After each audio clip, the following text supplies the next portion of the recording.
wabarakatuh. Good morning, students. How are you today? I hope that all of us will be fine. Ya, materi kita pada pertemuan kali ini adalah tentang recount text atau teks recount. Ya, boleh dipersiapkan buku, LKS dan kamusnya untuk mendukung pembelajaran kita pada kesempatan kali ini. Oke, what is recount text? Ya, apa itu teks recount? Ya, recount text tell us about someone experience. Jadi teks recount adalah teks yang bercerita tentang pengalaman seseorang. Ya, it relates to past events yang kaitannya dengan kejadian yang sudah lewat. Jadi namanya pengalaman kan berarti sesuatu yang sudah kita lewati atau sesuatu yang sudah kita jalani. Ya, jadi past event itu kejadian yang sudah lewat atau sudah terjadi.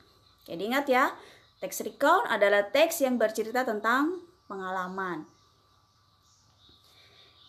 Ya, yang tidak bisa kita lepaskan dari sebuah teks itu adalah struktur teks atau generic structure. Jadi sebuah teks yang membedakan teks yang satu dengan yang lain itu adalah generic structure-nya atau struktur teksnya. Ya, apa struktur teks dari recount text? Yang pertama disebut dengan orientation atau isinya adalah what happened, kapan cerita itu terjadi, apa yang terjadi, kemudian where the story took place, di mana cerita itu atau kisah itu terjadi, and who involved, kemudian siapa yang ada dalam kisah tersebut. Jadi paragraf pertama itu disebut dengan orientation atau bisa kita sebut dengan paragraf pengenalan. Berikutnya events, ya, yang menjadi ciri khas dari sebuah teks recount adalah events atau a series of events. Jadi kejadiannya apa? Tapi ditulis atau diungkapkan secara series, jadi secara kronologis, bersusun atau secara berurutan kejadiannya. Kemudian yang ketiga,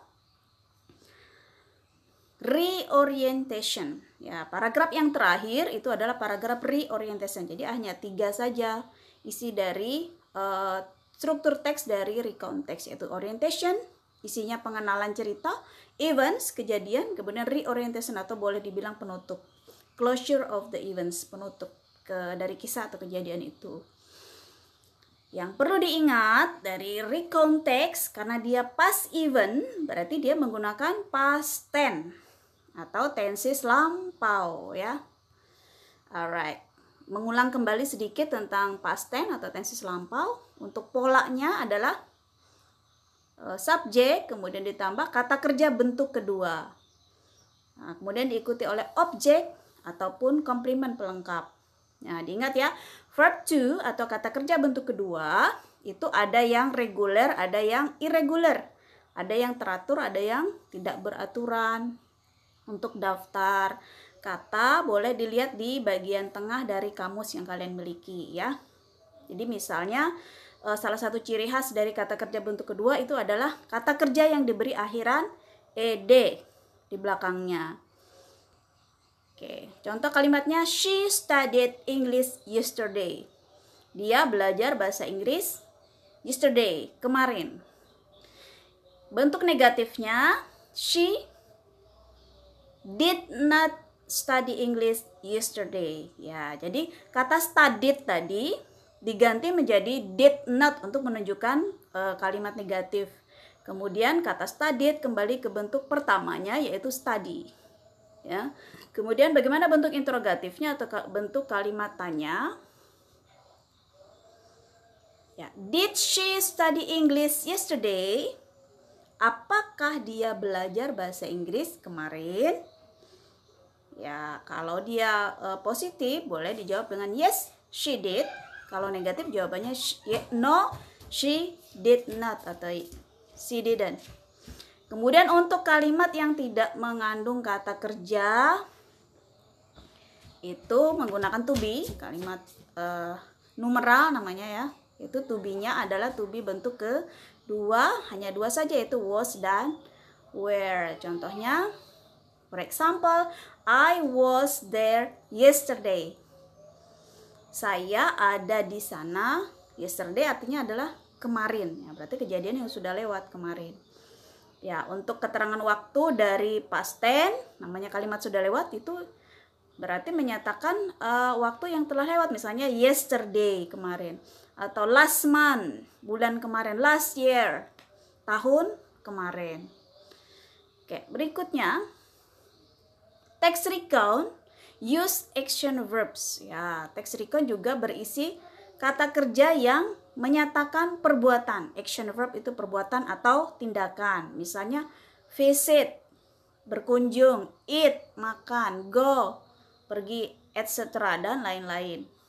Kemudian text recount juga menggunakan conjunction. Conjunction adalah kata penghubung. Ya, contohnya before, sebelum, after, sesudah, then, kemudian, when, ketika, first, pertama-tama, gitu ya, atau pertama kali, dan lain-lain. Ya, jadi conjunction itu kata penghubung dari dua kalimat atau lebih. Boleh and misalnya, dan boleh ya. Kemudian recount text juga menggunakan adverbs, kata keterangan, keterangan tempat, keterangan waktu, boleh. In Yogyakarta, di Yogyakarta. Next day, hari berikutnya. At Malioboro Street, di Jalan Malioboro. Yaitu ciri-ciri kebahasaan atau ciri umum dari recount text. Berikut adalah contoh dari sebuah text recount atau teks pengalaman seseorang. Judulnya di situ My First Time in Yogyakarta.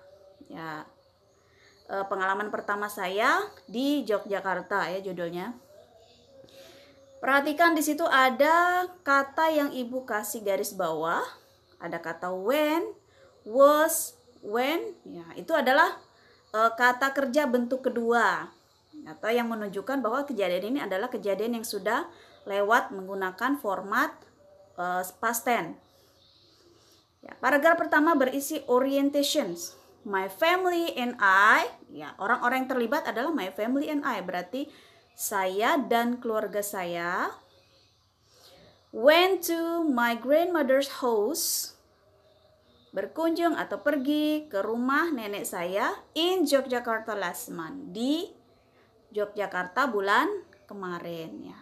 Jadi kata keterangan yang digunakan di situ ada dua, keterangan tempat dan keterangan waktu. Keterangan tempatnya adalah in Yogyakarta, kemudian keterangan waktunya adalah last month, bulan lalu. It was my first trip to the city. Itu adalah pengalaman pertama saya berkunjung ke kota Yogyakarta ya. Kemudian di situ ada juga conjunction. Kata penghubungnya menggunakan after, setelah. We went there 2 days. Kami pergi ke sana 2 days, 2 hari after my sister's graduation ceremony in Semarang. Setelah acara wisuda kakak perempuan saya di Semarang. Ya, perhatikan ya kata yang diberi garis bawah. Oke, paragraf berikutnya events atau kejadiannya itu ada beberapa paragraf di situ. Masih ibu kasih tanda garis bawah untuk kata kerja bentuk keduanya. Ya, silakan diperhatikan ya. Ada kata-kata kerja bentuk kedua, ada yang diberi akhiran ed, ada yang tidak. Kalau dia tidak berakhiran ed berarti itu termasuk kata kerja irregular verb atau kata kerja yang berubahnya tidak beraturan.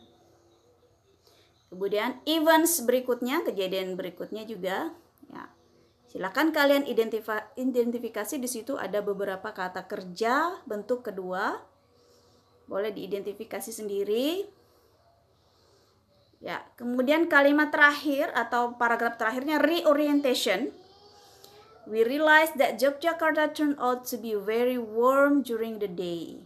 Ya, ternyata Yogyakarta itu cuaca atau suhunya lumayan panas ya. That was the reason why we decided to spend more time in air conditioned building like this. Sehingga kami lebih suka berada di tempat yang ada air condition atau ada AC-nya begitu. Yaitu kalimat penutup dari si penulis disebut dengan reorientation, paragraf terakhir.